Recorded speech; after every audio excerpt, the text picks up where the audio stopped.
What's up? Hey, what's good? What's poppin'? I am Miss Berry. Welcome back to my channel. I appreciate you guys for sliding through and coming to kick it with me. As you guys can see from the title, this is a first time reaction. I think, if I'm not mistaken, I've reacted to, is it PragerU? I've reacted to one or two of their videos prior. I believe I have, honestly, because it's not the first time that I'm seeing their name, and honestly, one of you guys recommended that I react to them. So after this video, take a stroll on my channel and take a look. But anyway, y'all, I'm pretty interested to see, what they're gonna say or what this video is pretty much about. As you guys can tell, why did the Democratic South become Republican? I don't know. Do you know? Well, I mean, let's just go ahead and get straight up into it, y'all. Mecca.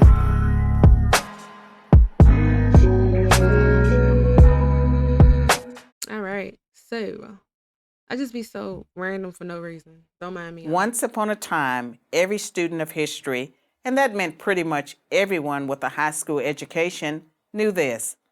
The Democratic Party was the party of slavery and Jim Crow, and the Republican Party was the party of emancipation and racial integration. Democrats were the Confederacy, and Republicans were the Union. Jim Crow Democrats were dominant in the South, Really? and socially tolerant Republicans were dominant in the North. But then, in the 1960s and 70s, everything supposedly flipped. Suddenly, the Republicans became the racists, and the Democrats became the champions of civil rights. Fabricated by left-leaning academic elites and journalists, the story went like this. Republicans couldn't win a national election by appealing to the better nature of the country. They could only win by appealing to the worst. Attributed to Richard Nixon, the media's all-purpose bad guy, this came to be known as the Southern Strategy. It was very simple. Win elections by winning the South. And to win the South, appeal to racists. So the Republicans, the party of Lincoln, Crazy. were to now be labeled the party of rednecks. That's crazy. So basically, it's like, okay, so in order to win this election and, to get these votes, to get these people on my side, I see that this is just how they're going to, I'm just going to be racist. You know what I'm saying? Like, bring all the racist people to the front. Come vote for me. Let's take over. Like, what the hell? But this story of the two parties switching identities is a myth. It's a In myth. fact, it's three myths wrapped into one false narrative. Let's take a brief look at each myth in turn. Three? Myth number one. In order to be competitive in the South, Republicans started to pander to white racists in the 1960s. Fact, Republicans actually became competitive in the South as early as 1928 when Republican Herbert Hoover won over 47% of the South's popular vote against Democrat Al Smith. In 1952, Republican President Dwight Eisenhower won the southern states of Tennessee, Florida, and Virginia. And in 1956, he picked up Louisiana, Kentucky, and West Virginia too.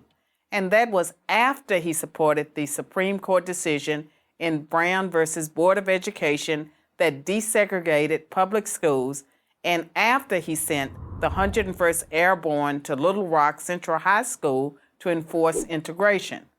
Myth number two, Southern Democrats, angry with the Civil Rights Act of 1964, switched parties. Fact, of the 21 Democratic senators who opposed the Civil Rights Act, just one became a Republican. The other 20 continued to be elected as Democrats or were replaced by other Democrats. On average, those 20 seats didn't go Republican for another 2.5 decades. Myth number three. Since the implementation of the Southern Strategy, the Republicans have dominated the South. Fact, Richard Nixon, the man who is often credited with creating the Southern Strategy, lost the Deep South in 1968. In contrast, Democrat Jimmy Carter nearly swept the region in 1976, 12 years after the Civil Rights Act of 1964. And in 1992, over 28 years later, Democrat Bill Clinton won Georgia, Louisiana, Arkansas, Tennessee, Kentucky, and West Virginia. The truth is, Republicans didn't hold a majority of Southern congressional seats until 1994. 30 years after the Civil Rights Act. As Kevin Williamson of National Review writes, if Southern rednecks ditched the Democrats because of a civil rights law passed in 1964, it is strange that they waited until the late 1980s and early 1990s to do so. They say things move slower in the South, but not that slow. So what really happened? Why does the South now vote overwhelmingly Republican? Because the South itself has changed. Its values have changed. The racism that once defined it doesn't anymore. Its values today are conservative ones, pro-life, pro-gun, and pro-small government. And here's the proof. Southern whites are far more likely to vote for a black conservative like Senator Tim Scott of South Carolina than a white liberal. In short, history has moved on. Like other regions of the country, the South votes values, not skin color. The myth of the Southern strategy is just the Democrats' excuse for losing the South, and yet another way to smear Republicans with the label racist. Don't buy it. I'm Carol Swain, professor of political science and law at Vanderbilt University for Prager University. All right, y'all, so we're gonna end that video right there. I'm not, no judgment towards anybody. I'm not talking about anybody, but I promise you, she was talking and it seemed like she had a mouthful of spit at the end. I don't know, I don't know. It's just something about it made my mouth watery, but not in a good way.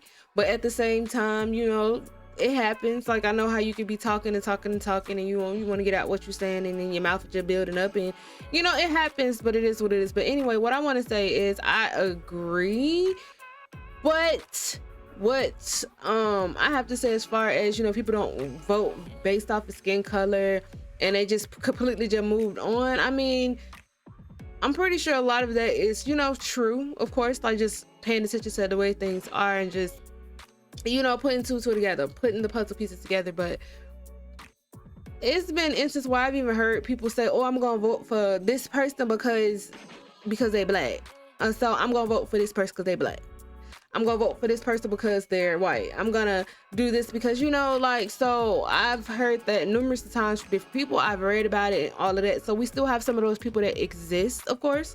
And as well, I don't think that, you know, we necessarily just completely moved on. I just think that a lot of the South, a lot of people are becoming Republican because they're finding out the real truth. They're actually opening their eyes to what's really been going on, to, you know, they're opening their ears to, you know, hear the realness of the things that they don't tell us, see the things that they don't want us to see. You know, we're just finding out things. We're looking at people's true colors, and, you know, stuff is just starting to slowly unfold. So, you know, it's just a whole mixture of stuff, but that's just my opinion. But anyway, guys, I really hope that you guys enjoyed this reaction video just as much as I enjoy reacting to it. Y'all comment down below, let me know your thoughts. Let me know how you guys feel. Also, shoot me some recommendations. Let's talk about it. As well, guys, the original video will be linked in my description box down below, just in case you guys want to, you know, take a look at it on your own personal time. Also, guys, if you are new to my channel, don't leave without hitting that red subscribe button and ringing that bell, so when I drop a new video, you will know, you won't miss it, and you'll be right here. And guys, don't forget to also thumbs up, like up this video. And as always, I appreciate you guys for coming through and just coming to kick it with me. But it's time to go, and as always, until next time.